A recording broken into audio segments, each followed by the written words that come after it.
Hello, everyone. Hear me okay? Okay. My name is Jamila Cannon. I'm the co-owner of Workbench, a local architecture and construction company, and a board member of Santa Cruz YIMBY. For those of you new to YIMBY, or Yes in My Backyard, we are a grassroots organization of concerned citizens. We are concerned about the lack of housing options available to us, to our friends, our coworkers, our grandparents, our children, our neighbors, and to the growing homeless population who have run out of options.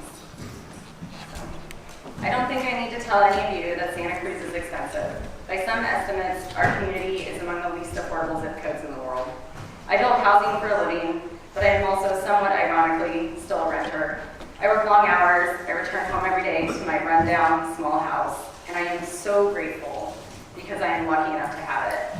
I am lucky enough to be able to stay in this place where I have family, I have friends, I have a business, and a community. There is a statewide housing crisis in California. Over the last several years, YIMBY groups have taken root in many communities like ours, where the lack of housing has continued to strip us of the very things that make us dynamic and interesting.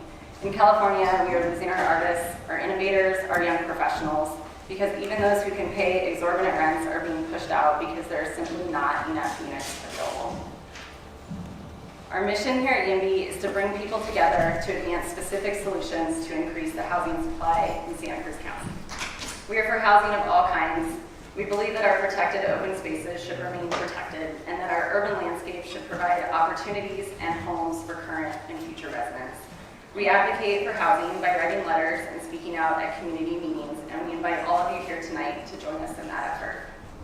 Shortly, you will hear a lot from Senator Wiener and the panel discussion about specific policy solutions, legislative changes that just may be able to push communities like ours, that just may be the push communities like ours need in order to create the housing we so desperately lack. But before we get into that nitty-gritty, I want to talk a little bit about our local challenges and invite you all to envision what I like to call a truly sustainable Santa Cruz. Our county is experiencing the extremities of the housing crisis. We desperately need housing of all kinds: rental housing, for sale housing, student housing, senior housing, transitional, affordable, and market rate. The list goes on and on. In the face of this great need, our community stands divided. There's resentment towards those people who have relocated from over the hill. Our freeways are so clogged, the heart attack could happen at any minute. We are spending hours a day stuck in traffic to go 10 miles down the road to Watsonville or even just across town. And on top of that, the political landscape feels more like a minefield than a democratic conversation. One of the most pressing challenges that Santa Cruz is how to accommodate, gonna go back. You're okay. A huge part of why we feel this squeeze is that we, like so many California coastal cities, have not built enough housing in the last 40 years. Without enough homes, families who have been here for generations or students who just moved here are forced to find homes that either break the bank or push them out of the city or region altogether. One of the most pressing challenges for Santa Cruz is how to accommodate the success of our spectacular Greenbelt. This year marks the Greenbelt's 40th anniversary, and it provides our community with beautiful, natural, and working landscapes full of fresh organic produce, and hiking trails that rival national parks. At the same time, Santa Cruz built the needed housing in locations that made sense. This was a political decision and not inherently a problem with our Greenbelt. Housing is a complex issue everywhere, not just here. It is intertwined with our personal feelings of our neighborhoods and the kind of place we want to call home. Homeownership is a pillar of the American dream. Housing is also incredibly expensive, complicated, and risky to create. And inevitably, in every conversation about housing, the related conversation about traffic cannot be avoided. To solve our transportation crisis, we must also solve our housing crisis. Where our housing is built directly impacts how we spend our days. Are we able to bike to work, walk our kids to school? Is the bus line nearby that takes us up to campus? Or have we become the traffic that surrounds us? Every day, a third of our workforce commutes over the hill. That's valuable skills our local businesses are losing because our residents are forced to commute to find a living wage. A housing shortage affects so much more than an individual's living conditions.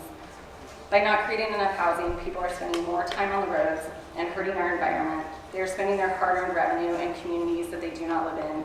They are taking time away from their families and their friends just so they can make rent. In addition, the lack of new housing means that our existing housing stock is old, tired, and frankly, pretty dilapidated. We need to think creatively about how to build a better future for our city. One of the biggest impacts on traffic in the city of Santa Cruz this decade was the arrival of jump bikes, something that takes numerous single drivers off the road and costs the city nothing. Creative solutions like this are already available. We just have to work together to bring them to fruition. As a community, we can mitigate traffic while increasing the housing supply near existing job centers. We can create even more homes near transit centers and along transit routes. We can encourage ADUs and even pursue strategies like home sharing to create opportunities in existing empty bedrooms. We can actively pursue the creation of student housing near UCSC and Cabrillo. All of these solutions are on the table and they should be discussed with enthusiasm. Given the complexity, finger-pointing, and anxiety about our changing community, it can be difficult to remain hopeful. But I believe that many of us are here tonight because we are hopeful, because we see this challenging time as one of great opportunity. It is the chance to envision the place that we want to grow old in and to reimagine the kind of community we want our home to become. We want to see a Santa Cruz that can comfortably house the people we care about. A place where all of us, no matter our socioeconomic class, can afford to call home. There's absolutely no reason why we can't have these things while preserving the things that we love so much about Santa Cruz County. The mountains are not going anywhere. The beach and the ocean will remain. This community of adventure seekers, entrepreneurs, surfers, students, hippies, and artists is alive and thriving, whether you've lived here for 2 years or 50 years. I encourage all of us, myself included, to reach across the aisle and have a conversation with someone you might disagree with. Talk about your vision, talk about what you want to see our community become over the next 5, 10, 15 years. Talk about your fears. Get all of it out in the open, and hopefully together we can build a truly sustainable Santa Cruz.